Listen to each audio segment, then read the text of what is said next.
আলহামদুলিল্লাহ, আমরা জগন্নাথ বিশ্ববিদ্যালয়ের সাধারণ বন্ধু নিয়ে ইফতার মাহফিলের আয়োজন করতে পেরেছি। আমাদের আসলে লিমিট ছিল না, আমরা চেয়েছিলাম জগন্নাথ বিশ্ববিদ্যালয়ের যতজন বোন আমাদের রেজিস্ট্রেশন করবে আমরা সকলের জন্য ইফতার মাহফিল করব। দেখা গেছে আমাদের ক্যাম্পাস 7 রমজানের পর অনলাইন চলে গেছে। তো সেক্ষেত্রে আমরা একটু চিন্তা করছিলাম হয়তো কম সাড়া পাবো, কারণ অনেক বোনই তো গ্রামে চলে গেছেন। কিন্তু তারপরেও দেখা গেছে আমাদের অনেক সাড়া হয়েছে, 700+ রেজিস্ট্রেশন করছে। এছাড়াও আমরা আয়োজন রেখেছি 1000+। যে যারা রেজিস্ট্রেশন করতে পারেনি তারা ইনস্ট্যান্ট রেজিস্ট্রেশনের ব্যবস্থা রাখা হয়েছে। যেহেতু রমজানে একটা ইফতারের বিষয় আছে, তো দেখা যায় লিমিটের অধিক চলে আসলে তখন ইফতারে শর্ট পড়লে বিষয়টা খারাপ দেখায়। কারণ আমাদের ওই ইফতার মাহফিলের উদ্যোগটাই ছিল প্রত্যেকটা বোনকে ইফতার করানো, সেজন্যই আমরা রেজিস্ট্রেশনটা রেখেছিলাম। আর দেখা যায় যে আমাদের বোনেরা বেশিরভাগই এই সব ঢাকার বাইরের, যে দেখা যায় তারা মেস বা হলগুলোতে থাকে। সবাই একসাথে বসে যে রমজানের ইফতারটা করার, সেটার মাহাত্ম্য আমরা খুবই কম দেখতে পাই। এছাড়াও দেখা যায় আমরা একা একা ইফতার করি এবং যে যার মতো যতটুকু পারে ততটুকু দিয়ে ইফতার করে। ইফতারের ক্ষেত্রে যে একটা ভালো খাবার খাওয়ার ক্ষেত্রেও দেখা যায় যাদের সামর্থ্য আছে তারাই পারছে, যাদের সামর্থ্য নাই সে বোনগুলো হয়তো পারছে না।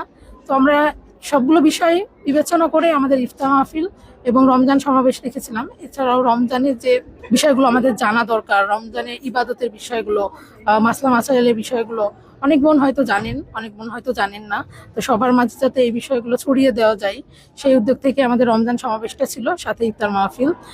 তো আলহামদুলিল্লাহ আমরা অনেক ভালো সাড়া পেয়েছি। আমরা বলবো যে ক্যাম্পাস অফ হওয়ার পরেও যে 700+ রেজিস্ট্রেশন করেছে। এছাড়াও আমরা দেখেছি যে 2:30টার পর থেকে আমাদের প্রোগ্রাম শুরু হওয়ার কথা ছিল, তো তখন থেকে দেখেছি অনেক বোন এসেছেন যারা রেজিস্ট্রেশন হয়তো করতে পারেননি।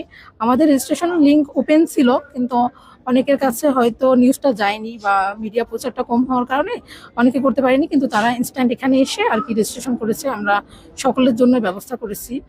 মেয়েদের উপস্থিতি অনেক ভালো বা তাদের অনুভূতিটাও আলহামদুলিল্লাহ ভালো, কারণ যারা রেজিস্ট্রেশন করছে আমরা সকলের জন্য কমন গিফট হিসেবে আমাদের একটা বই রেখেছি, সাথে আমাদের পরিচিতি, ছাত্র সংস্থার পরিচিতি রেখেছি।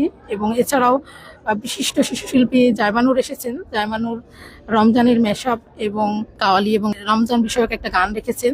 এছাড়াও আমাদের বোনেদের পক্ষ থেকেও হামদ রাখা হয়েছে এবং মাসলা মাসাইল, রমজান, কোরআন বিষয়ক আলোচনা সবগুলো রাখা হয়েছে। এছাড়াও আমাদের ছাত্র সংস্থার একটা প্রকাশনা বিভাগ আছে, সেখানে যে প্রকাশনাগুলো আছে সেইটা নিয়ে আমরা স্টলও দিয়েছি। এছাড়াও আমাদের বোনদের মাঝে যারা হলো যে উদ্যোক্তা আছেন ছোটখাটো, তাদের জিনিসগুলো আমরা এখানে তুলে ধরেছি। এত বড় একটা প্রোগ্রাম করতে পেরে বা প্রকাশ্য করতে পেরে আপনারা কোনো বাধার সম্মুখীন হয়েছেন কিনা?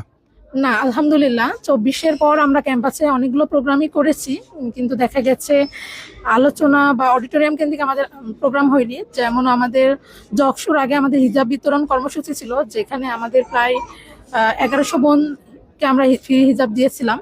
এর আগে আমাদের মেহেদি উৎসব ছিল, তখন আমরা কোনো প্রশাসনিক বাধা পাইনি। এমনকি আজকের প্রোগ্রামে আমাদেরকে প্রশাসনিকভাবে কোনো বাধা হয়নি, বরং প্রশাসনিক সহযোগিতাটা বেশ ভালো ছিল আলহামদুলিল্লাহ।